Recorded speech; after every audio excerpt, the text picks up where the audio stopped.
बिस्मिल्लाहिर्रहमानिर्रहीम dear MDCAT students अस्सलामु अलैकुम सैब्स में खुशामदीद। Today we are going to start UHS chemistry past paper topic 2 states of matter. Let's start question number 1। Which one of the following expression represents Avogadro's law. हमने बताना है कि ये कौन सा रिलेशन है जो एवोगैड्रोस लॉ को रिप्रेजेंट करता है। तो इसका आंसर देने से पहले हमारे माइंड में एवोगैड्रोस लॉ का कॉन्सेप्ट होना चाहिए। Let's see what is Avogadro's law. हमारे पास 3 डिफरेंट कंटेनर्स हैं। फर्स्ट कंटेनर में आपको सिर्फ गैस के 7 मॉलिक्यूल्स नजर आ रहे हैं। मैंने सेकंड कंटेनर में गैस के मॉलिक्यूल्स की तादाद को बढ़ा दिया, जबकि बाहर की प्रेशर और इसके टेम्परेचर को कांस्टेंट रखा। जब मॉलिक्यूल ज़्यादा आएंगे तो मॉलिक्यूल को ज़्यादा स्पेस चाहिए होगी। ये मॉलिक्यूल ज़्यादा टकराएंगे पिस्टन के साथ, अंदर का प्रेशर मॉलिक्यूल की तादाद ज़्यादा होने की वजह से बढ़ जाएगा, तो ये अपवर्ड मूव करेगा पिस्टन को, तो पिस्टन ऊपर चला जाएगा। अगर मॉलिक्यूल्स की तादाद को मैं और इंक्रीज कर दूंगा तो प्रेशर अंदर ज़्यादा हो जाएगा, बाहर का प्रेशर कांस्टेंट है, तो ये पिस्टन को पुश करेगा, पिस्टन और ऊपर चला जाएगा। ये एक्सपेरिमेंट मुझे ये बताता है कि किसी गैस का जो वॉल्यूम है वो गैस के मॉलिक्यूल्स की तादाद के डायरेक्टली प्रोपोर्शनल है। कॉमन सेंस की बात है, थोड़े मॉलिक्यूल्स होंगे तो उन्हें थोड़ी जगह चाहिए, ज़्यादा मॉलिक्यूल्स होंगे तो उन्हें ज़्यादा स्पेस चाहिए होगी। इस रिलेशनशिप को हम बोलते हैं एवोगैड्रोस लॉ। इसे मैथ की जुबान में हम कैसे डिफाइन करते हैं, किसी गैस का वॉल्यूम उस गैस के मॉलिक्यूल्स की तादाद के, जब मैं बोलता हूँ मॉलिक्यूल्स की तादाद उसका मतलब मोल्स, किसी गैस का उसके मोल्स या मॉलिक्यूल्स की तादाद की डायरेक्टली प्रोपोर्शनल है, बशर्ते कि आप टेम्परेचर और प्रेशर। हमारी राइट ऑप्शन कौन सी होनी चाहिए? हमने टेम्परेचर को और प्रेशर को कांस्टेंट रखा था और वॉल्यूम नंबर ऑफ मोल्स के डायरेक्टली प्रोपोर्शनल है, तो राइट ऑप्शन इज बीटा, क्योंकि टेम्परेचर प्रेशर कांस्टेंट है, आर तो वैसे ही जनरल गैस कांस्टेंट है, तो right option is beta. Next question number 2। The root mean square velocity of gases is inversely proportional to the square root of their molar masses. Right option is beta. कैसे? इसका formula देखते हैं। Root mean square velocity equal to होती है 3RT over m under root. हम जानते हैं ideal gas equation है PV is equal to nRT। एक मोल के लिए PV is equal to RT होगा, तो अब RT को PV से रिप्लेस कर सकते हैं। तो ये दोनों फार्मूले हैं किसी गैस की रूट मीन स्क्वायर वेलोसिटी मालूम करने।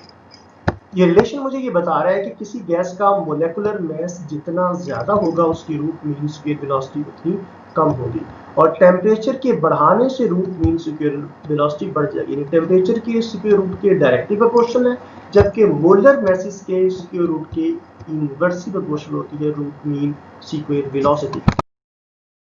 Option is beta, molar mass. Next question number 3. In the structure of sodium chloride, each sodium ion is surrounded by chloride ion. एक आयोनिक क्रिस्टल में एक कैटाइन को जितने एनाइन डायरेक्टली सराउंड करते हैं, या एक एनाइन को जितने कैटाइन डायरेक्टली सराउंड करते हैं, वो उन आयंस का कोऑर्डिनेशन नंबर कहलाता है।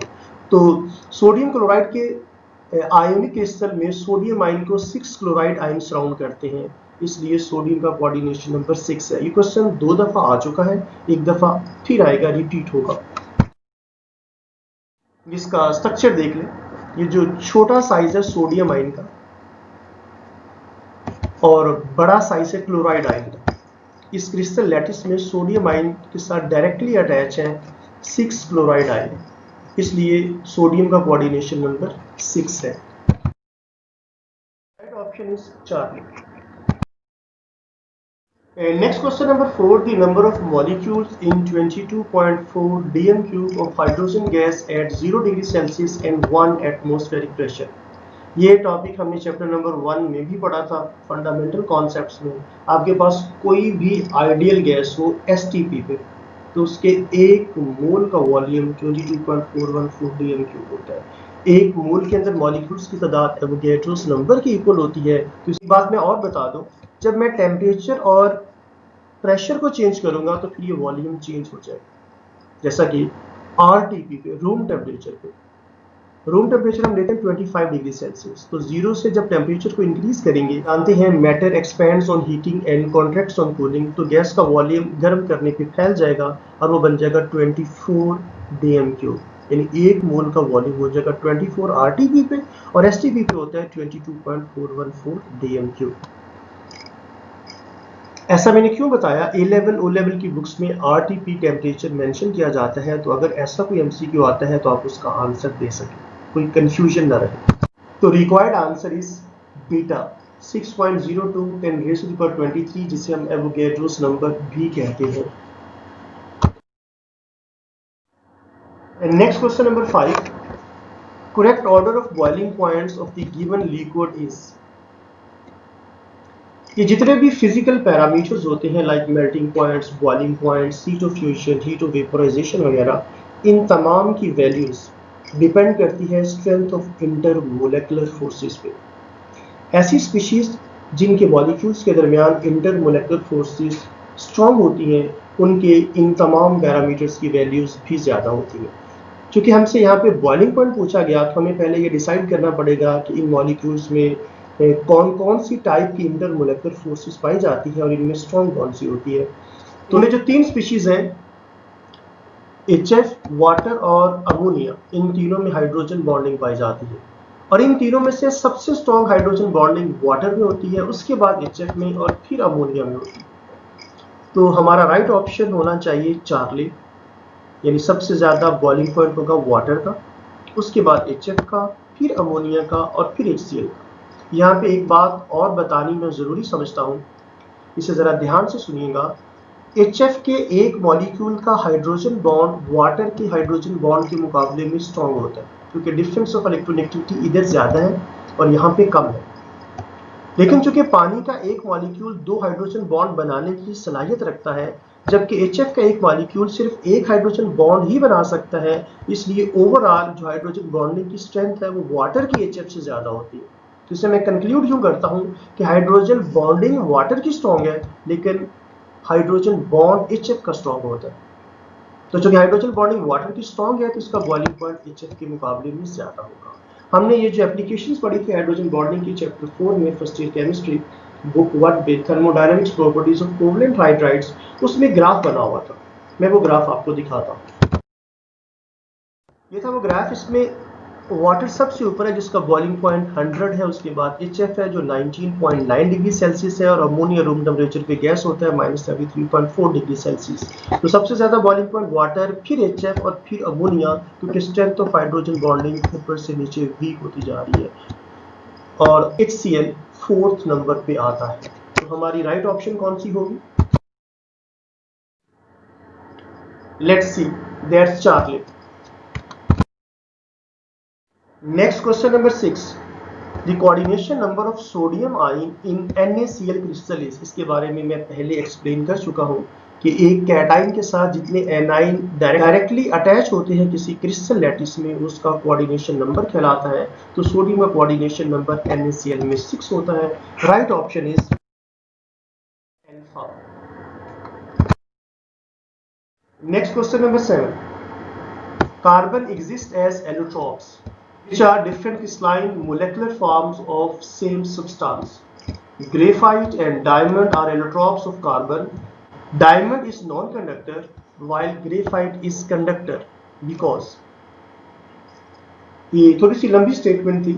हमसे पूछा क्या गया है, पहले तो हमें ये बताया गया है कि डायमंड और ग्रेफाइट दोनों ही कार्बन की डिफरेंट एलोट्रोपिक फॉर्म्स हैं, लेकिन इनकी फिजिकल प्रॉपर्टीज डिफरेंट है।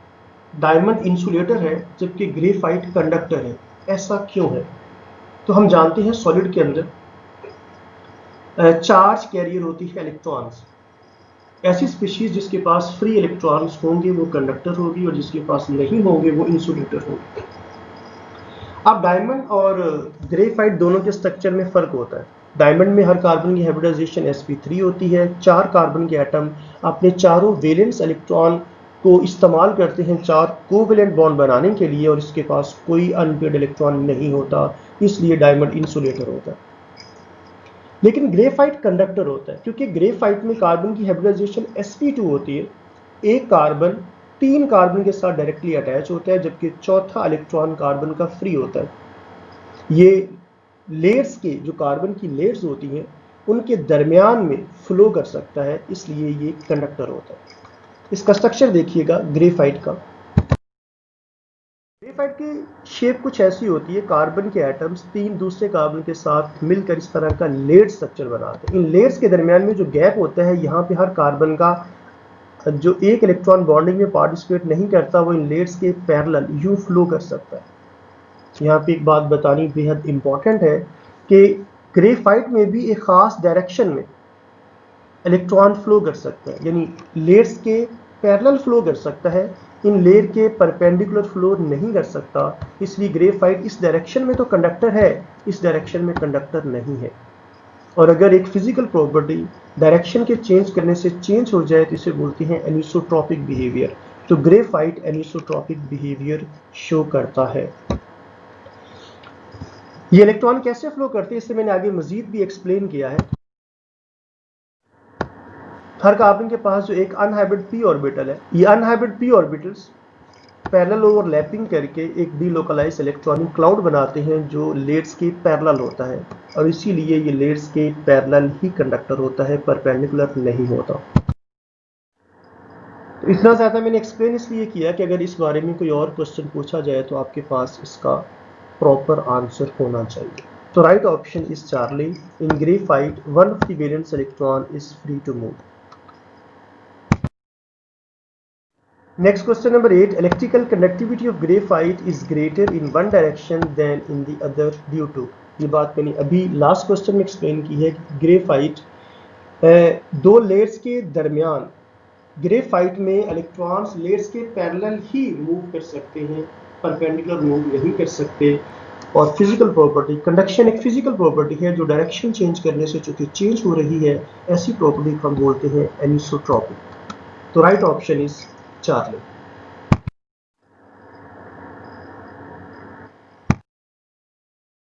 Next question number 9. A liquid in container have temperature 70 degree Celsius. What will be the temperature in Kelvin scale? बहुत ही आसान क्वेश्चन है, एक 9th क्लास का बच्चा बड़े आराम से कर सकता है। वैसे एमडीकैट में क्वेश्चन आते ही आसान है, ये हमने इसे मुश्किल बनाया हुआ है। आपको कोई भी क्वेश्चन ऐसा नहीं लगेगा कि आपने अगर अच्छी तरह एफएससी में तैयारी की हो तो आपको वो ना आता। हम जानते हैं कि डिग्री सेल्सियस को केल्विन में कन्वर्ट करने के लिए आपको इसमें 273 ऐड करना पड़ेगा। आप फार्मूला यूज करें, वैल्यूज पुट करें और आपका आंसर आ जाएगा। तो फार्मूला यूज करते हैं, kelvin is equal two degree Celsius plus 273। तो डिग्री सेल्सियस मुझे गिवन था 70, इसमें ऐड कर दिया तो आंसर है 343 kelvin. Let's see what is the right option. Option is Charlie. There are 4 gases: hydrogen, helium, nitrogen and carbon dioxide at 0 degree Celsius. Which gas shown greater non-ideal behavior? पहले ये concept जहन में रखें कि कोई gas ideal या non ideal कब होती है। ऐसी गैसेस जिनके मॉलिक्यूल्स के दरमियान फोर्स ऑफ अट्रैक्शन नहीं होती वो गैस आइडियल होती है, और वो गैसेस जिनके मॉलिक्यूल्स के दरमियान फोर्स ऑफ अट्रैक्शन पाई जाती हैं उन्हें नॉन आइडियल गैसेस कहते हैं। और जितनी ज़्यादा फोर्स ऑफ अट्रैक्शन होगी उतनी ज़्यादा गैस नॉन आइडियल होगी। अगर आप इन चारों ऑप्शन में देखें तो ये चारों नॉन पोलर मॉलिक्यूल्स हैं। हम जानते हैं नॉन पोलर मॉलिक्यूल्स में सिर्फ लंडन डिस्पर्शन फोर्सेस पाई जाती हैं, और ये फोर्सेस मॉलिक्यूल के साइज पर डिपेंड करते हैं। ऐसे मॉलिक्यूल्स जिनका साइज बड़ा होता है उनकी लंडन डिस्पर्शन फोर्सेस ज़्यादा होती हैं। जब ये फोर्सेस ज़्यादा होंगी तो गैस भी नॉन आइडियल होगी। तो कार्बन डाइऑक्साइड के मॉलिक्यूल का साइज सबसे बड़ा है, इसलिए ये सबसे ज़्यादा नॉन आइडियल बिहेवियर शो करेगी। और डियर स्टूडेंट्स, ये ग्राफ इस कॉन्सेप्ट को और ज़्यादा क्लियर कर देगा। एक्स एक्सिस पे प्रेशर है, वाई एक्सिस पे कॉम्प्रेसिबिलिटी फैक्टर है PV/NRT। यहाँ पे हमने 1 लिया हुआ है, 1 मोल ऑफ ए गैस। तो इस कॉम्प्रेसिबिलिटी फैक्टर की वैल्यू हमेशा 1 आएगी। डियर स्टूडेंट्स, ये बात बहुत ज़्यादा इम्पॉर्टेंट है, इसे आपने याद रखना है।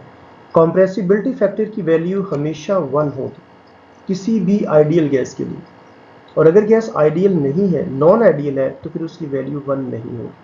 या 1 से कम होगी या 1 से ज़्यादा होगी।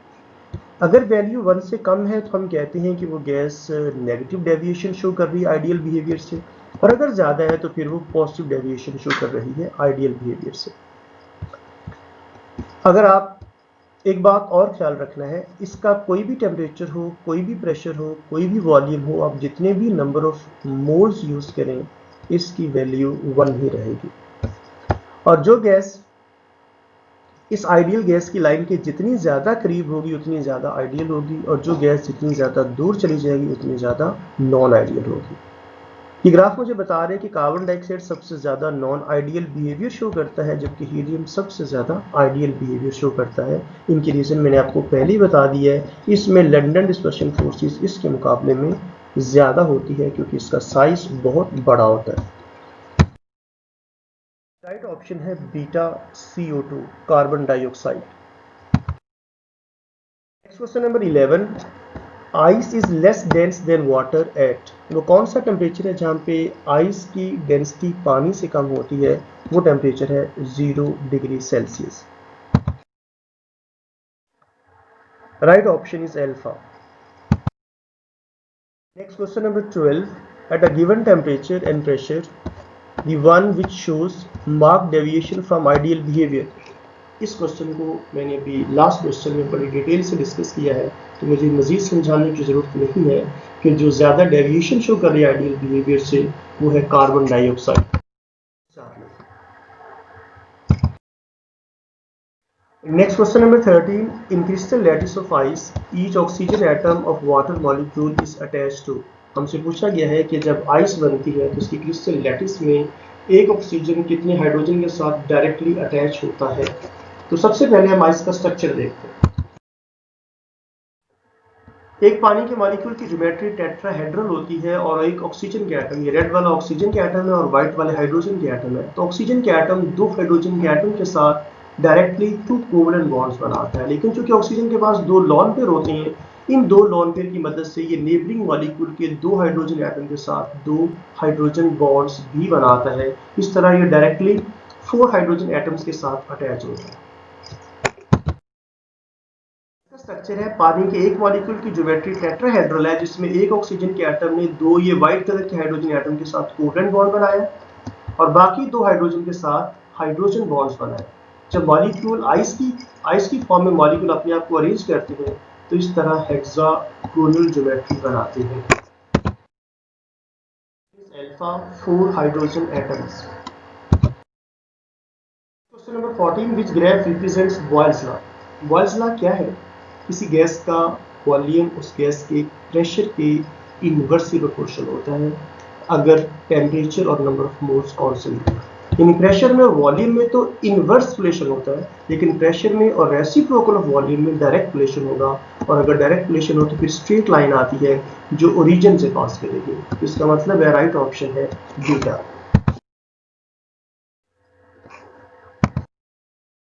Question number 15, if the volume of gas collected at temperature of 60 degrees Celsius and pressure of 1.05 10 raised to the power 5 Newton per square meter is 60 decimeter cube, what would be the volume of gas at STP?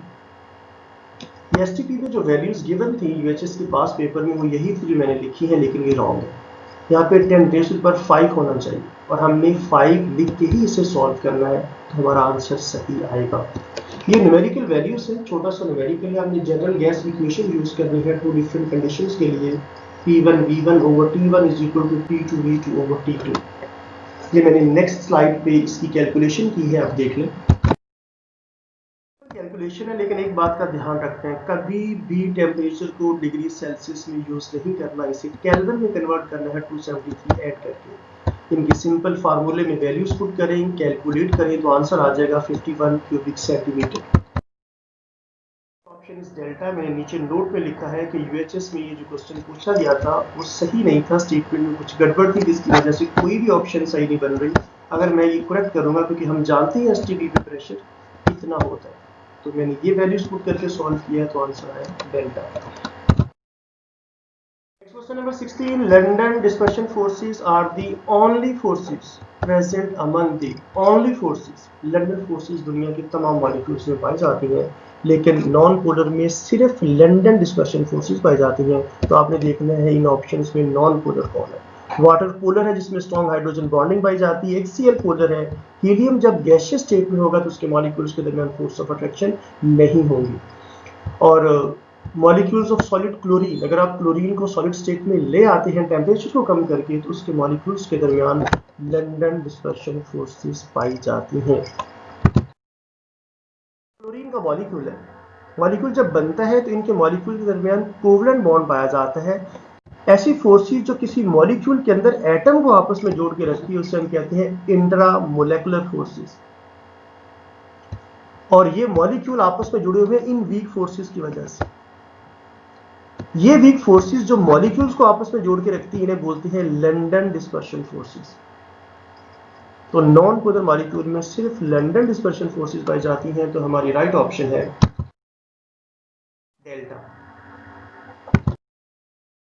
Question number 17. Identify the value of R at STP.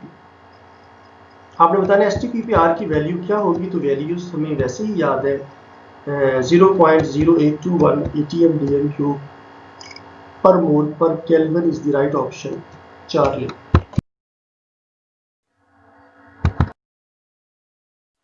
In the equation, ये आपको wander वाल equation दी गई है real gases के लिए। आपने बताना है इसमें B क्या चीज़ है।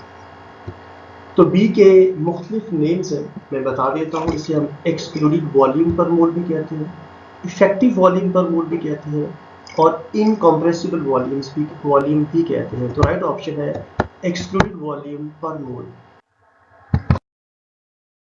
Next question number 19. What is the reason that the ice at 0 degree Celsius occupies more volume than water? आपने वजह बतानी है कि क्यों 0 डिग्री सेल्सियस पे आइस का वॉल्यूम ज़्यादा होता है।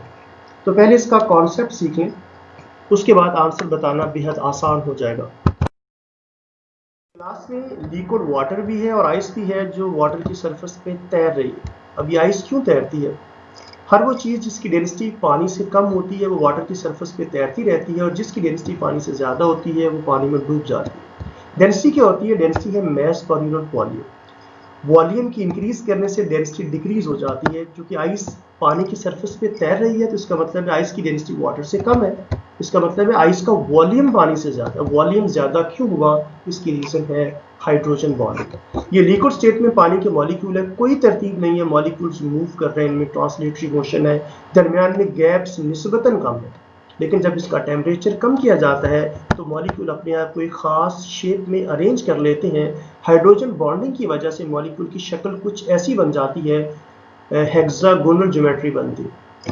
पानी की एक मॉलिक्यूल की ज्योमेट्री टेट्राहेड्रल है। जब ये मॉलिक्यूल आपस में जोड़ते हैं तो ये हेक्सागोनल ज्योमेट्री बनाता है, जिसकी वजह से दरमियान में एम्प्टी स्पेसेस ज़्यादा बन जाती है।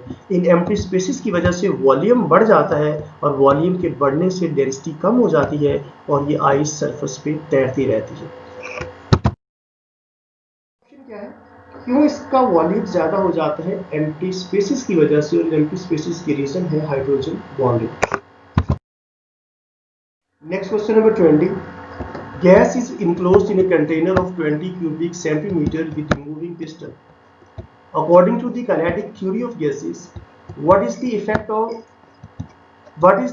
on freely moving molecules of the gas if temperature is increased from 20 to 100 degree Celsius? थोड़ी सी लंबी स्टेटमेंट है। इसका मतलब क्या है कि आपके पास एक कंटेनर में गैस है, आपने उस गैस का टेम्परेचर बढ़ा दिया है, तो बताना यह है कि गैस की नेचर पे क्या फ़र्क पड़ेगा, उसमें क्या तब्दीली आएगी।